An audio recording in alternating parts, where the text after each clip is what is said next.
Welcome to the Golden State Media Concepts Sex Podcast, a show that examines all aspects of sexuality, from physical to emotional to spiritual. Join our hosts as they discuss age-old questions, common misconceptions, and the latest topics surrounding sex. They'll tackle topics about sexuality from the complicated to the hilarious and everything in between. GSMC Sex Podcast is your show for all of your questions about sex, even some you might not have thought of yet.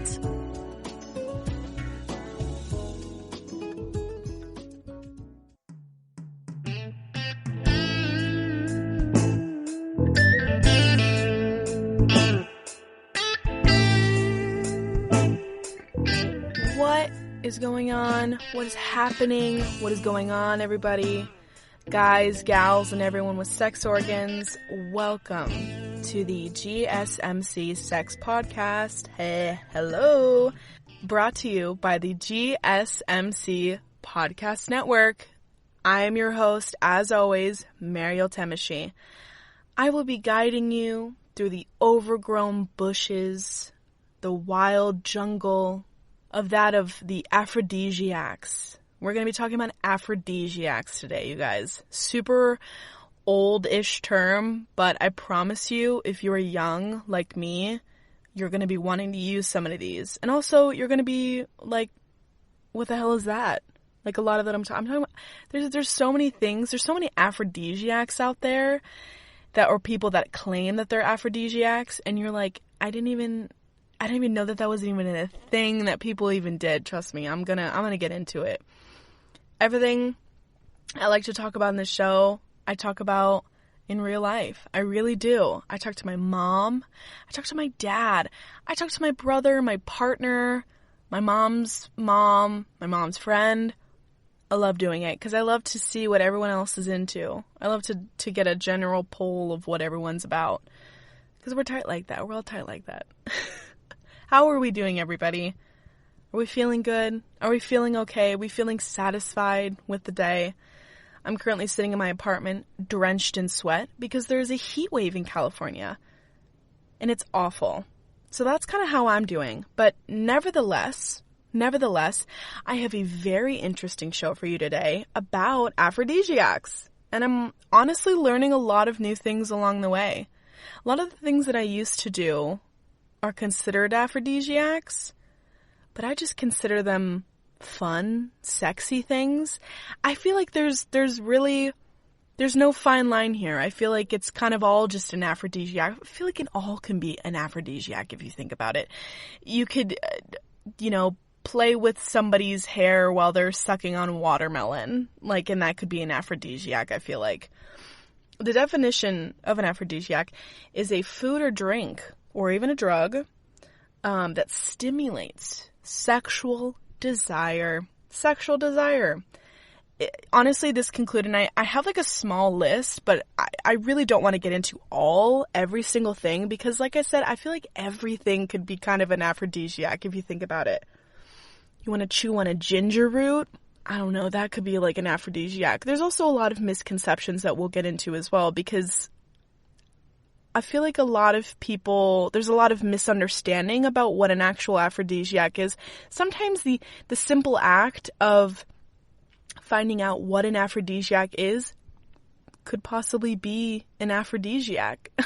I don't know. I feel like if you're looking for this cure-all of how to solve your sexuality or fix something that's going on, there may be other things that you can do that do not involve sucking down an oyster or eating chocolate, which is also apparently one of the things that are aphrodisiacs. If you're looking for a cure-all, I would definitely recommend talking to a doctor. I wouldn't recommend taking it into your own hands, just because I feel like doctors know a lot more about this kind of stuff than just a simple WebMD search that finds out that, you can cure your erectile dysfunction with chocolate. I feel like that's a little bit there's a little bit of misinformation there about that, but I would definitely recommend talking to your doctor before you do any of this kind of stuff.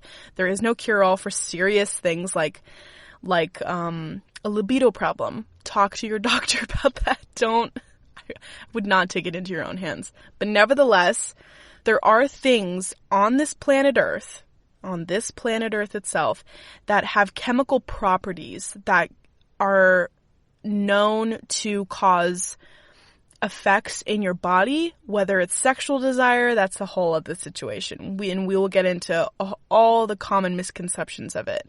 Number 1, oysters. Oysters. These babies contains high amount of zinc, which are amazing for testosterone, sperm production, and immune function. Zinc does come in oysters, but also can come in pill form as well. You can also take it from pill form as well. There is also watermelon. Watermelon's a fun little thing. It's called citrulline. In the watermelon, it can increase blood flow, blood vessel relaxation, and sexual arousal. Again, all of these things, they have chemical reactions in your body, whether or not it can lead to actual sexual arousal. I feel like the jury is definitely still out for this, but there are things found in food, just like all food, that will cause chemical reactions in your brain. Like this last one, chili peppers. Chili peppers have an oil compound called capsaicin, which stimulates, let me spell that for you, CAPSAICIN. I have to spell it out for everybody because I don't even know how it's spelled out. Which can stimulate nerve endings on the tongue and releases this adrenaline and endorphins, which are also amazing for the body. You're going to get kind of an endorphin high, you know. Have you ever eaten a chili pepper? Your body can get this subtle or intense high to it, like you're clearer or even more energized. Those are chemicals. Those are chemicals that are found in the actual chili pepper itself. Those are chemicals, baby. And a lot of them can be helpful for sex, like endorphins. It's why you get this kind of endorphin high, you know, especially like a runner's high. It's kind of like that, but with chili peppers. You know, you get this kind of like sense of like euphoria in a way. So chili peppers have been, you know, seen or proven that the chemicals release that kind of reaction in your body. Again, whether or not you want to use it for sex, it is up to you. It is completely up to you. These are just 3 of the things that you can find basically in your household, or you can go to the grocery store and actually get them and, you know, kind of enjoy them by itself without that added pressure of an aphrodisiac. But if you do want to, you can. You absolutely can do that. There are just some, those are just some of the actual researched, you know, aphrodisiacs. And later on in the episode, I'm going to get into more unorthodox aphrodisiacs, which are super fun and super interesting all around the world that people have been using this. And I think it's super interesting. But have you ever, I want to know about this. Have any of you guys, gals, or truly anyone with sex organs used an aphrodisiac or something that really caused in your body, really caused a positive reaction in your body, that you felt like it led to something sexual or sexual driven, or it has really stimulated you or really increased your libido?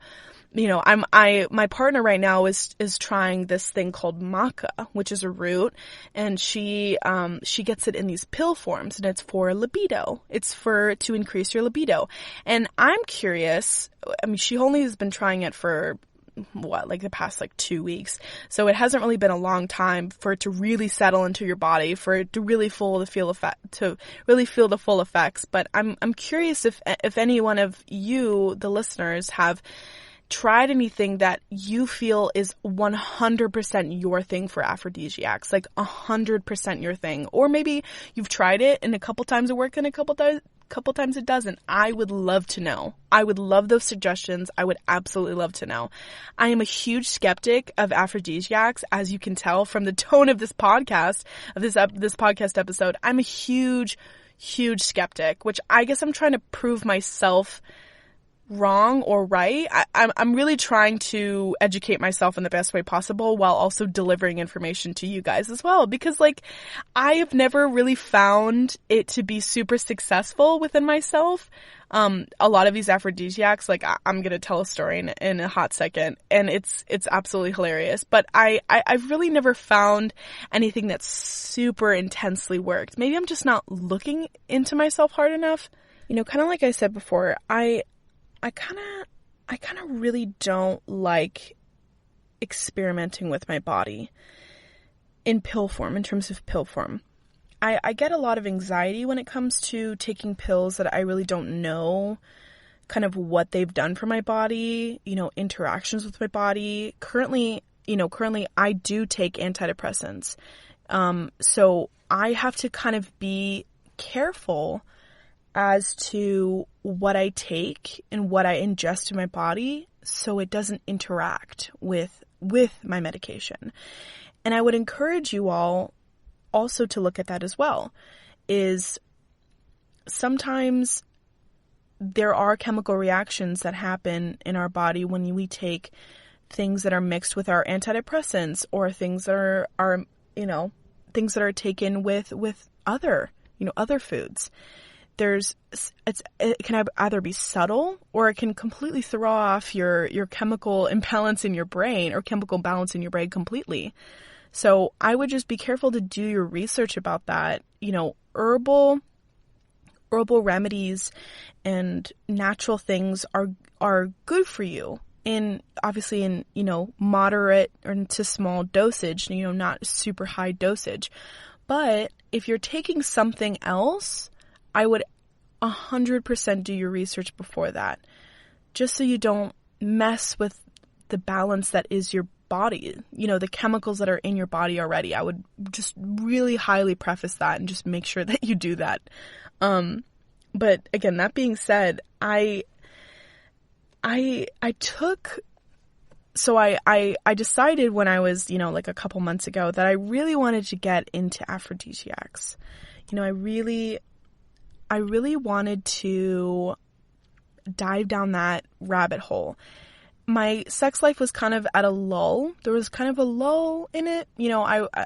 My partner and I, we just weren't engaging sexually a lot, and it was just it can also be situational too. There was, we were moving and we were doing all this stuff, but I really wanted to try out aphrodisiacs, and of course, she was like all about it. She was like, yes, let's go, let's get it, let's do this research, let's get a bunch of things, let's just try them all. And I was like, yes, oh my god, yes, let's try them all. So I was super excited to do this. I did some research, but I really didn't do a lot of research. And we just thought we would try everything that one night. So we tried oysters. We tried maca, the root. We ate garlic. We ate watermelon, chocolate, massages, all in one night. All in one night to absolutely just crush our sexy night. But that did not work out. We both ended up with a horrible stomach ache. And I say horrible because I meant horrible stomach ache. We were both on the toilet. Whether or not the oysters were bad, or everything that we had tried all in one night, kind of like all in the half of a day, basically, like just kind of trying things throughout the last half of the day when it came to like in the nighttime and we wanted to like start engaging, sexually. It was awful. It was awful. We were queasy, bloated, big balloons and we were bloated.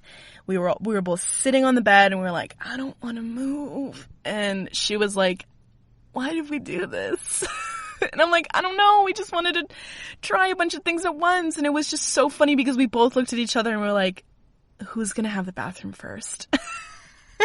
And I was like, it's going to be me. I would like it first, please. And we just had to stop. We just had to stop and like take a look at it and be like, where did we go wrong? Where did we go wrong? So obviously the next 2 weeks when we decided that we wanted to try it again, we didn't really try everything at once. You know, that's kind of like my little warning to you guys that not trying everything at once because you will end up on the toilet like me and my partner. It's awful. But I just thought it was absolutely hilarious. So right now we're going to take a little break. I'm going to get my snacks. I'm also going to get some watermelon too, because it is not only a hot day, but also I'm kind of into it right now. I kind of want to try it. Want to try that while I'm talking to all of you guys. And then after the break, we are going to get into the misconceptions. We're going to get into all the misconceptions. We're just going to dive so freaking deep into it. We're going to talk about why certain things are, you know, what kind of chemicals are in what and why it kind of happens in your body. We're going to talk about stories along with it. Some fun little stories that people have read to me about their times as well. And then we're also going to talk about those worldly aphrodisiacs, the ones that are kind of uncommon. Not saying that they're gross or ugly, because they're not, but they're very interesting. They're very interesting. So please stick around after the break. I'll have all of that fun stuff for you. Grab a snack, grab a drink, grab your husband or your partner or your girlfriend or whoever. Sit down and enjoy the show. I'll talk to you soon. Still on the search of that one true love? On the limbo in this crazy world of dating, marriage, relationships? Well, listen to the Golden State Media Concepts Relationship Podcast, your one-stop podcast for everything about relationships.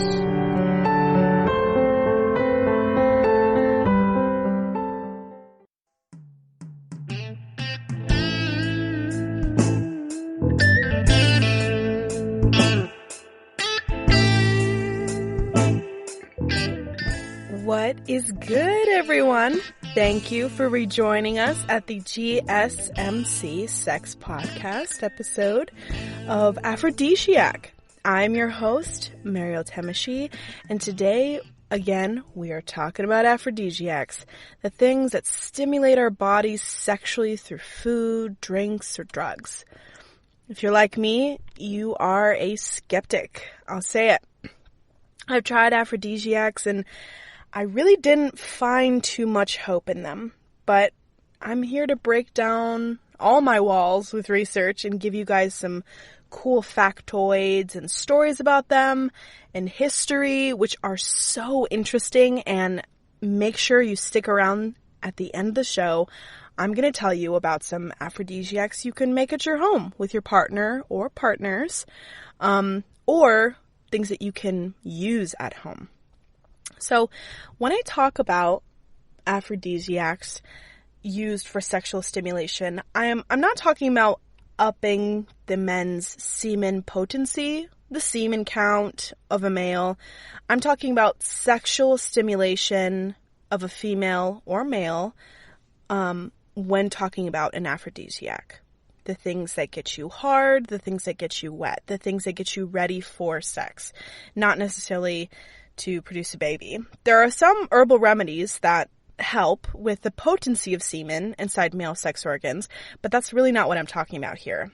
I'm talking about the ability to stimulate a person from 0 to 100, baby, when it's taken, making them wet or hard, like I just said. So that's more of what I'm talking about.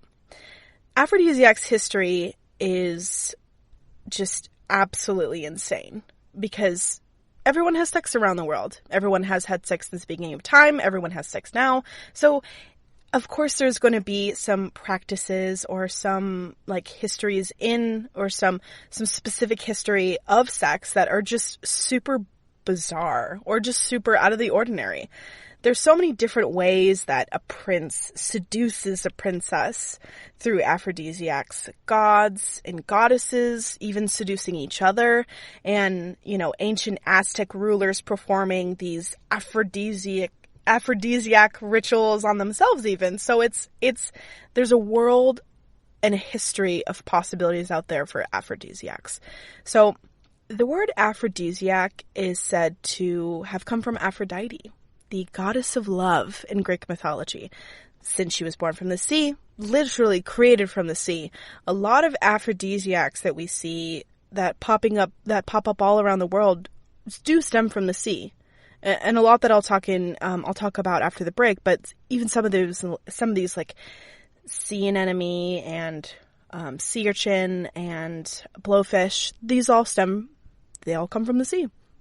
In 8th century BCE, Samhita Sashruta claimed that butter should be boiled with eggs or the testes of an alligator, mice, frogs, and sparrow, and if he lubes up the soles of his feet with this mixture, he'll be able to visit a woman with undiminished vigor as long as he could not touch his feet to the ground. This publication was published by J. Shaw of the BJUI International Journal. So in 2600 BCE, the Huang Ti Neiqing Chinese medical text listed an aphrodisiac potion with 22 ingredients that the emperor would drink before he had sexual intercourse with 1,200 women and achieved immortality. So a lot of these stories being passed down and also documented and written in medical text and journals are so interesting to see, because the idea of sex varies from wanting to have children to wanting to feel powerful to wanting to feel weak even, or to wanting to feel loved and cared for. And it's so interesting that there are so many different aphrodisiacs out there that really gave people, specifically men, the confidence to have sex with women, to have sex with 1,200 women. So it's very interesting. And this last article about the journal, the Chinese medicine, was published by researcher C.L. Lee on Perspect Biomed. So that's something I found. Other notable concoctions for aphrodisiacs throughout history is the Greek philosopher Pliny claimed that the mandrake root increased potency because it did in fact look like a female vagina. So the mandrake root does look very vagina-y. It looks very vagina-y. But that's what he claimed would help him in his sexual journey. And another one is, one of the last ones, durian, being one of the most potent and smelliest fruit in the world. I believe in several countries it is banned on public transportation. You cannot have durian fruit open or eating it on the public transportation because it was so smelly. But it is one of the top aphrodisiacs in Southeast Asia. It's crazy. So when it comes to history, aphrodisiacs have been a part of it for so long. So that would mean they work, right? Right? I will say, if they worked like they were marketed as, then we would be completely shifting away from Western medicine.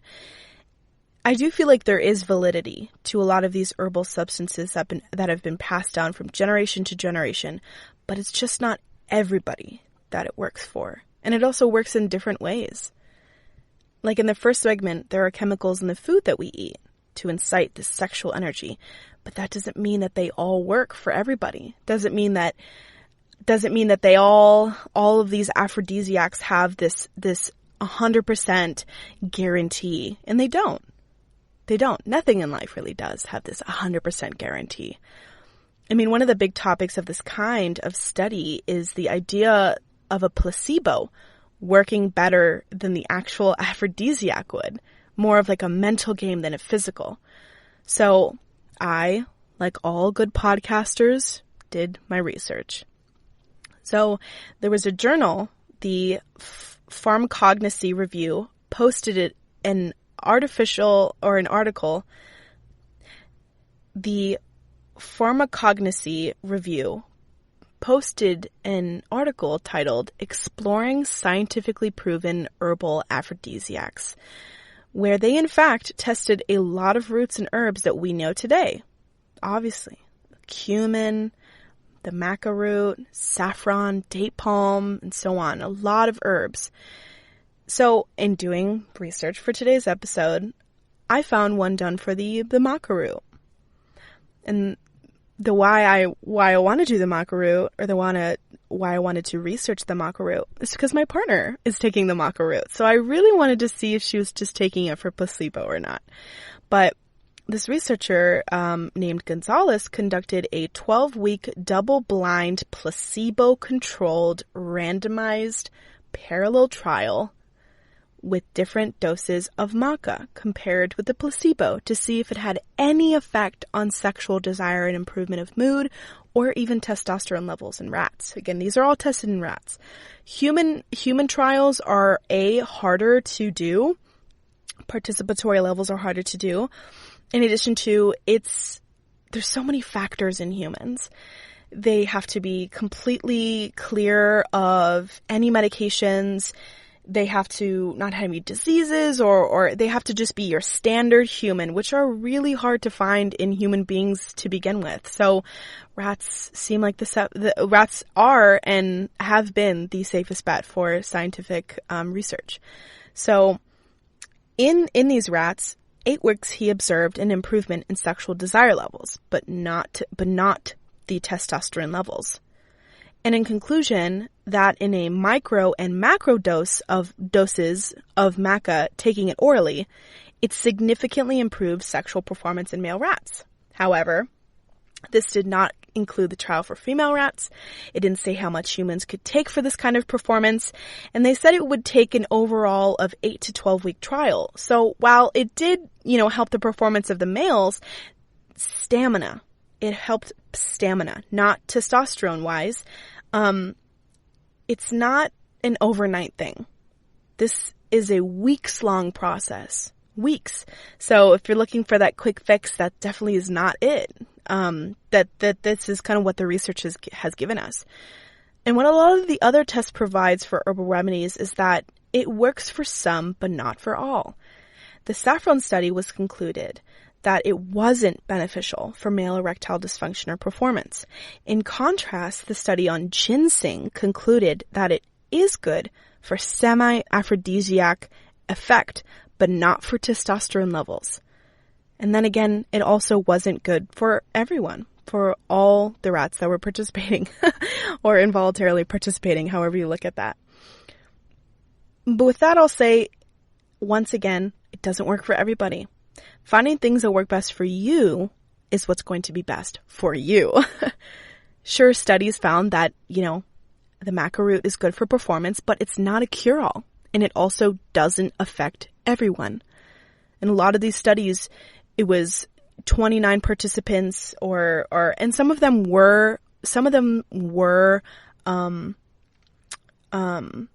did have male participants that were in the study, but most of them were rat studies. So in those male participatory studies, it was of 29 men, and 2 of them felt this cure-all. So in conclusion, it's not a cure-all, and it doesn't affect everyone the same. But after the break, we're going to talk more about this, more about the uncommon, unorthodox even aphrodisiacs around the world. And one of them is cobra blood. You heard it here, cobra blood. So please join us after the break. I got amazing stuff for you. Take a break, take a snack, take a pee break. I will be right back. Tired of searching the vast jungle of podcasts? Now listen close and hear this out. There's a podcast network that covers just about everything that you've been searching. Hey! The Golden State Media Concepts Podcast Network is here. Nothing less than a podcast bliss with endless hours of podcast coverage. From news, sports, music, fashion, cooking, entertainment, fantasy, football, and so much more. So stop lurking around and go straight out to the Golden State Media Concepts Podcast Network. Guaranteed to fill that podcast itch. Whatever it may be. Visit us at www.gsmcpodcast.com. Follow us on Facebook and Twitter, and download us on iTunes, SoundCloud, and Google Play.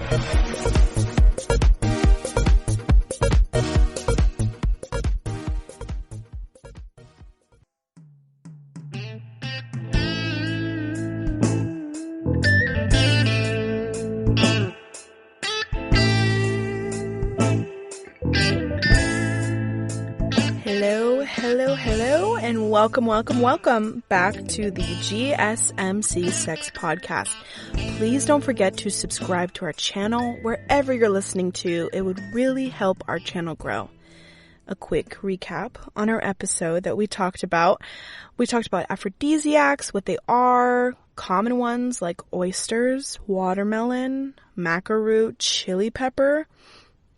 And I talked about the one time I ate way too many aphrodisiacs all at once. We talked about a brief history of all of them around the globe, and also some scientific studies of herbal aphrodisiacs, maca root in particular. Now, in our third segment, we're going to talk about uncommon aphrodisiacs, ones that you wouldn't even think to look at in our Western brain, in our Western society. We don't really have a lot of uncommon aphrodisiacs, like how I mentioned before, cobra blood. We really don't have that. We have oysters, very oysters, or, like teas. But taking a look at this from a perspective of all around the world, I mean, there are so many things out there that we don't even know about, that we haven't even tapped into yet. We're going to talk about the ones that I found more research on. So we all know about how oysters, and how apparently Casanova ate 50 of them a day to get his juices flowing. But have we ever heard of cobra blood? I would challenge yourself to ask if you know about cobra blood. It stems from China, Southeast Asia, and the Philippines. The potency of the blood is linked to the catching and consuming it, that which is a Cantonese tradition in 206 BC. So it's more of the act than the actual blood itself. I mean, drinking the blood of your enemies is hot, erotic, and would also turn me on so much. So I can only imagine the kind of traditions that it is passed down from generation to generation. I can just imagine, going on a hike one day, having a snake cross my path, us linking eyesight between each other, me pulling out my machete, hacking its head off, and drinking its blood, and then immediately going to have sex with my partner. I can just imagine. I mean, can't you? I think it's that powerful. Sea cucumber in China is the next one that we are talking about. In China, it's a male performance enhancer. It is sold and very well sold, by the way. It's a very common thing in China, but it's also very uncommon because we wouldn't think to eat it, or the Western society wouldn't think to eat it. It's sold at market, and it's dried, and it's compared to the taste and the tenderness of pork fat. So if you've ever seen a cucumber, they do in fact look phallic. So I think that also adds an appeal to it as well. The next one is a little bit more dangerous, a little bit more graphic. It is tiger penis. In China, this purchase is banned for obvious reasons. It's an inhumane practice for a lot of tigers to just get their penises cut right off just for your enhancement in bed. But you can always find it on the black market. We all know this. Supposedly, it's an incredibly powerful aphrodisiac, and it's served in soup. It's extremely expensive, if you can imagine, because it's also uncommon and rare. It's hard to even find it in and of itself. So that can kind of be kind of hot too. I mean, you imagine yourself sitting at dinner and somebody comes up in their very, expensive luxury suit that they bought, sitting down, having an entire plate of dinner in front of you, and then them kind of breaking out this news to you. They're like, oh, well, I have another course for you, another meal for you, and it's tiger penis. I had to find it myself, or I scoured the black market to find it. It's kind of dangerous. It's like dating someone who's kind of like a bad boy, but a bad girl, but also a bad person. Not like a bad person, but you catch my drift. It's more like oh my God, you're so bad. Tiger penis. Oh my God. I feel like that's kind of how I would act if somebody had spent that much money on a date for me, but also tiger penis. I would at least give it a try. It's already there. It's dead. I'm sorry. What can you really do about it? I'd rather it go to me than go to the trash. But I think that's kind of like, that's power. That's expensive, Blowfish is the next one. Blowfish, I have a lot of thoughts about this. Blowfish or fugu is so dangerous. And if it's not prepared correctly, it could kind of kill you. Actually absolutely kill you. There's some crazy statistics out there and that the people that have actually eaten it have absolutely passed away. I mean, blowfish is it's dangerous because of how poisonous it is. And if it's not prepared right, which people are fallible human beings. We like to eat at restaurants, maybe not doing a lot of research, and we like to take those kind of risks. So I can't even imagine the percentage of people that have died because of eating blowfish because it wasn't prepared correctly. But the sheer act in and of themselves, eating this blowfish, I mean, that's sexy. That's kind of sexy. You really don't know when you're going to die. You're like, am I going to die in bed? Am I going to die right now? So you immediately feel this blood pumping sense of urgency to kind of mate. This kind of primal fight or flight kind of takes over you when you're eating something so dangerous, because it is very dangerous. It's very well known that if you eat blowfish and it's not prepared correctly, you will die. So eating that can be kind of erotic in and of itself, I would definitely try blowfish because I don't fear death. So it's kind of like, hey, come on, come get it. But the next one is also super interesting. It's called balut. Balut is a controversial one, just like a lot of other ones. If you're kind of noticing a theme here, it's dangerous, expensive, black market maybe, but also the act of killing something else. A lot of these are animals that we take our aphrodisiac from. We are the conqueror of these animals. So I feel like that's where a lot of it kind of stems from. There's little to no research that have been done from these particular aphrodisiacs, whether or not they, have the same testosterone levels before or after, or, if it really does make them super horny. So I think it's mental. I think it's the mental game, but that's just my opinion. But moving on, balut. I personally have no problem eating a boiled duck egg with duckling embryo because it's a part of other people's culture. It's a part of it's a street food found in Philippines. I personally have no problem with it, but I know that a lot of people would also find problem to it, but I get it. This popular aphrodisiac is in fact found in Philippines, but also it's found in Asia. Street food in Asia. According to individuals, they have tried balut. It's like the Viagra of food to them. It's incredibly high protein and energy booster. So it could lead to a heightened male performance with this protein boost. Not saying that, any other meat can do that, but I think it's the idea of it. It's the pure idea of it. This heightened protein, yes, is super important for female and male heightened performance. But I also think it's the idea of it too. So in addition to balut, bird's nest soup is akin to it.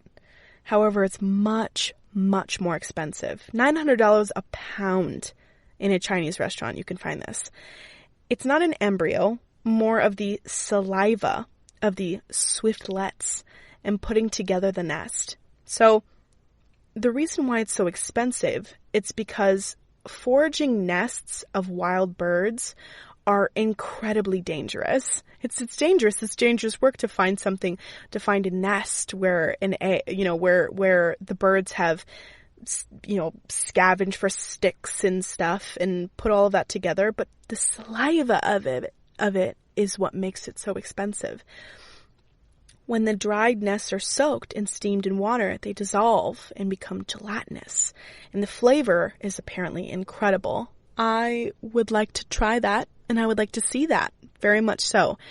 The idea of guzzling saliva, I feel like can make anyone erect in minutes time. I know that if I were eating something that was just super uncommon or I really didn't know much about, I'd kind of be horny too. I don't know. Maybe that's just me. But this last one is called the Casu Marzu, which translates to rotten cheese. Rotten cheese.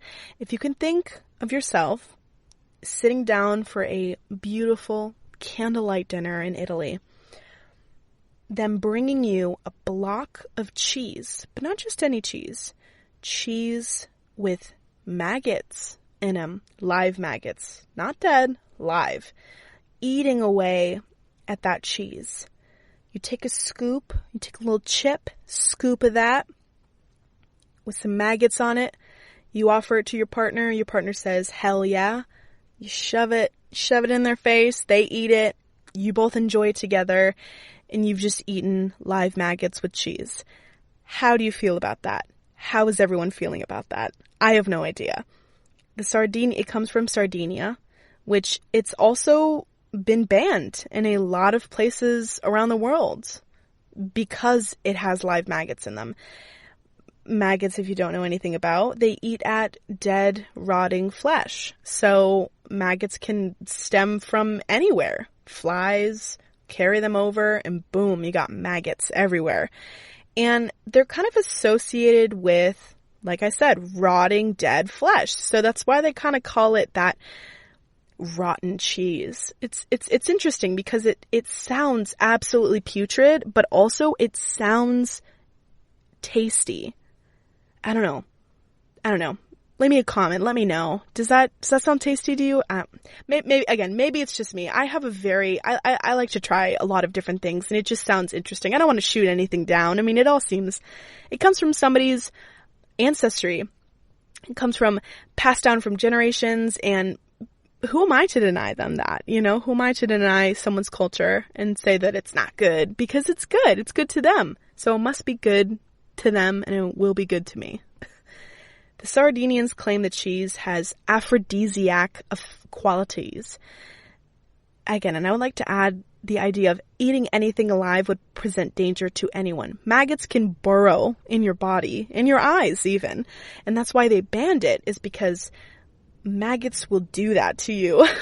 And if any of them are alive when you're eating them, the amount of intestinal problems that they can cause are horrendous. So it is, in and of itself, a danger.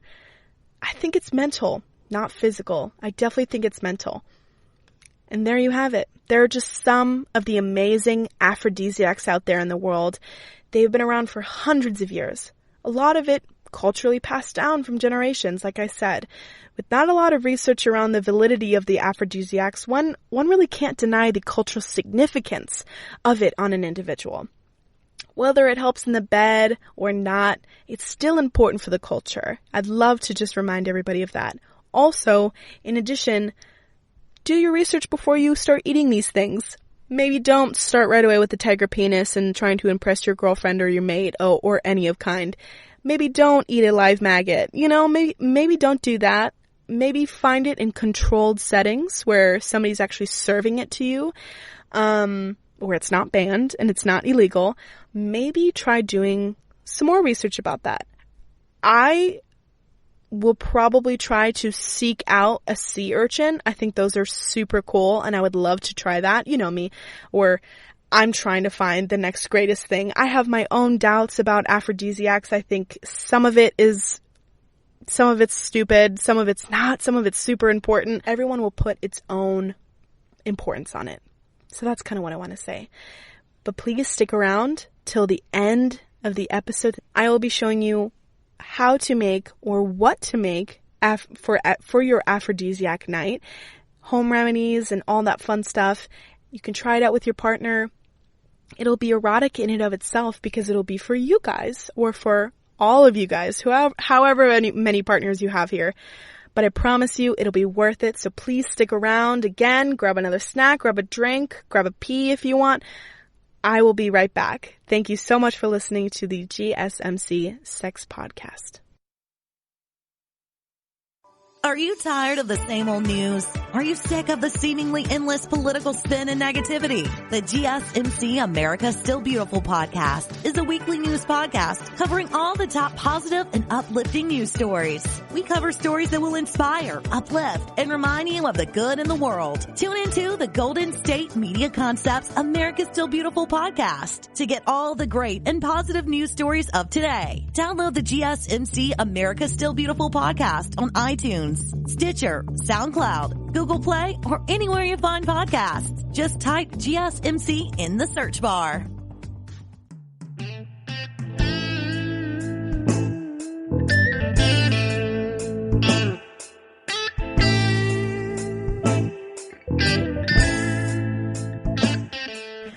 So sad to say, but this is the final part of the episode. Yep, but not to worry. I have new podcasts every Wednesday and Sunday on the GSMC Podcast Network. You can listen on Stitcher, on YouTube, on Apple Podcasts, and anywhere you can really find podcasts. You can listen to them. As always, welcome. The very last part of our podcast, as promised, will be about home aphrodisiac things you can make yourself, stuff you might already have in your home, or easy to find things in the grocery store that you can just buy right there.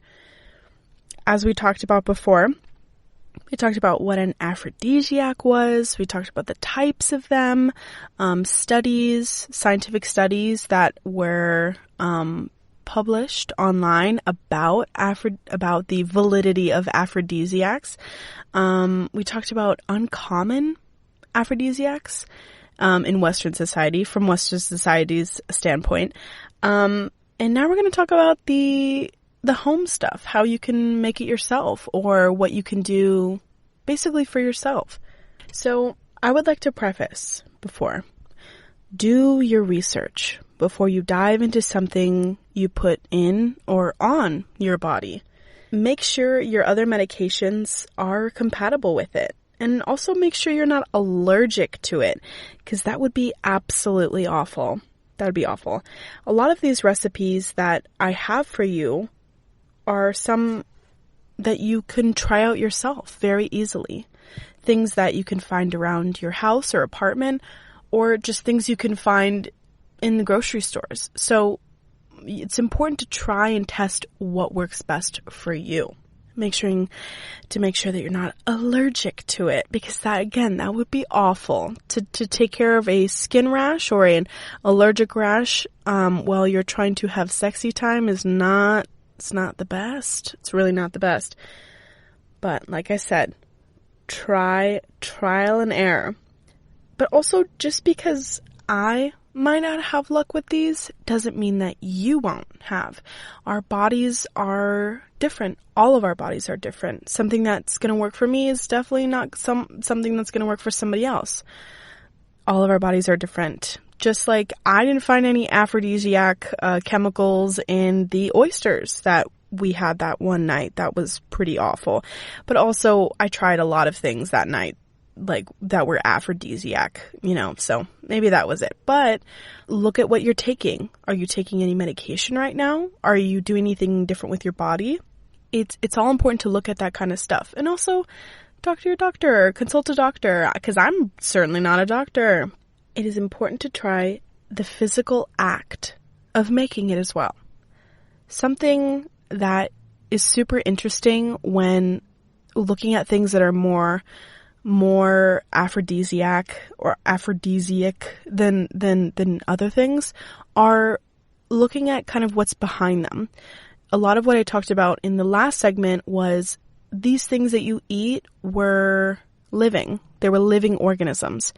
They were duck embryos, and they were, sea anemones, and there was tiger penises. So these are things that inherently are more dangerous because they are living. So looking at what exactly makes them that way, but also the chemicals that are behind it as well, is important.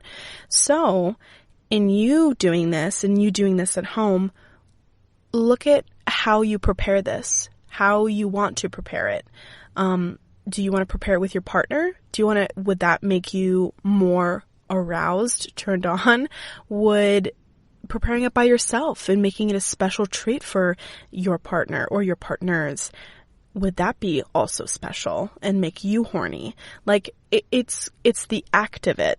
You're not going to go out and slay tigers right now, but you will if you want to follow these recipes. That is an act of doing something. So kind of look at it from that perspective. The first thing that we have is watermelon fruit. Again, just because it didn't work for me doesn't mean that it doesn't work for you. So trial and error, baby. Try it. Watermelon fruit with cilantro and lime. I love that. As we talked about before, watermelon is of the aphrodisiac properties. It's super easy to make. And again, you can make it by yourself or you can make it for your lover or lovers. All you have to do is have 2 limes, 3 tablespoons of honey, or 2 cups of honeydew balls, 2 cups of watermelon balls, a garnish, cilantro, and then 2 cups of cantaloupe. So this recipe is interesting because it kind of has all of the fruits from the rind. Not all of them, but it has cantaloupe, watermelon, honeydew.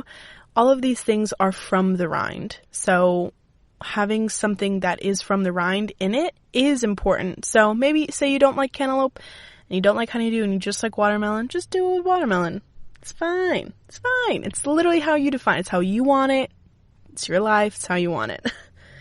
If you hate watermelon, you think it's the worst idea ever, I don't blame you. You can also try this next thing. Vanilla bean. Something as simple as smelling stuff sometimes can be arousal in and of itself. Memories are oftentimes brought up by smells. Or you smell meatloaf in the streets and you think about the time that your mom made you meatloaf, when you were in 2nd grade and you were sick. So it triggers those memories. Those smells trigger memories. So pick a scent that you really think would trigger a good memory in you or your partners, and there you go. It's boom. It's super easy. So vanilla bean, again, this I think could be also really good as well, because more of the warmer scents like sugar, that's like a sugar, cinnamon, cumin, even allspice, pumpkin allspice, vanilla bean, the warmer scents are traditionally thought of as more sensual things, more sensual smells. So adding that to the mix, adding that to something that you eat or something that you even put on your body could be super, super good. But also make sure you're not allergic. That would suck.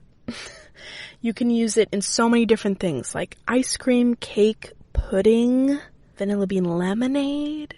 A neurologist named Alan Hirsch recently noted, or in the past noted, I should say, that vanilla is most likely to arouse men. But I don't really give a crap about what arouses men.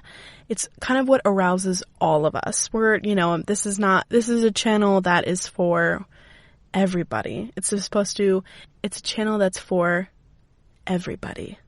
So what arouses everybody? So I think that the more sensual scents are those warmer smells, but that's just me. It could be completely different to you. I would go through like a store, like a Safeway or Whole Foods, Walgreens, smell their smells, see what really kind of makes you tingly, smell it, and then prepare something with that. Prepare dessert or add something to champagne or really do anything. It's really how you make it. Again, I think it's the act of it versus like the actual chemicals behind it, but that's just me. Vanilla bean lemonade. I know it sounds a little bit weird. It sounds a little bit weird, but I promise you I've tasted it and it's delicious. It's delicious. It is 1 cup of lemon juice, 1 cup of simple syrup, 2 tablespoons vanilla bean paste, 8 cups of sparkling water, mint or basil to garnish, and ice. And you can easily spike this with like vodka or whatever kind of clear liquid you think would be good. I think that's amazing. But also adding vanilla scent to like a bubble bath or something, now that I'm thinking about it, would be absolutely so cute. Having your partner walk in and you have this like whole setup of your bathtub or your shower, and you have this smell of like vanilla or like cinnamon, and you have like candles around. That's erotic. But I also think that's an aphrodisiac as well. I feel like it's great. I feel like that would be absolutely amazing. So I would definitely recommend that. Pomegranate. Everyone loves a good pomegranate, or unless you're allergic, then you don't like it. But pomegranate is supposedly something that is one of the top aphrodisiacs that are fruits. So like a forbidden fruit, so to speak. All you have to do is crush pomegranate seeds, get the juices out of it, pour it over some champagne, and you got a champagne pomegranate cocktail, and it's phenomenal. It sounds super messy, and it probably is super messy, but also that's kind of hot too. Just a bunch of pomegranate juice everywhere. You can lick it off each other's bodies. Oh my god. It's getting hot in here. I need to simmer down a bit. And of course we had to add oysters. Oyster Rockefeller. I'm going to tell you the recipe for that. It's 1 onion, it's a half a cup of butter, 1 package of fresh spinach, 1 cup of grated cheese, a squirt of lemon juice, an 1/8 teaspoon of pepper, 2 little sprinkles of kosher salt, and 3 dozen fresh oysters in the shell and washed. Amazing. Again, I don't really like oysters, but that's me. I think like the whole like Casanova thing, I think that's so funny. Finding out that he eats like 50 oysters a day. He must have some bad oysters. Like he must have had some bad oysters in his life. But the fact of 50 oysters a day is like insane to me. Man, that guy likes oysters. So if you want it, there it is. But I also think the last thing is important to note. Chocolate isn't necessarily an aphrodisiac, the properties don't really there's not a lot of research behind it making you more sexually open or makes you more stimulated. I think chocolate, well, I know the chemical compounds of chocolate they spark serotonin in your brain.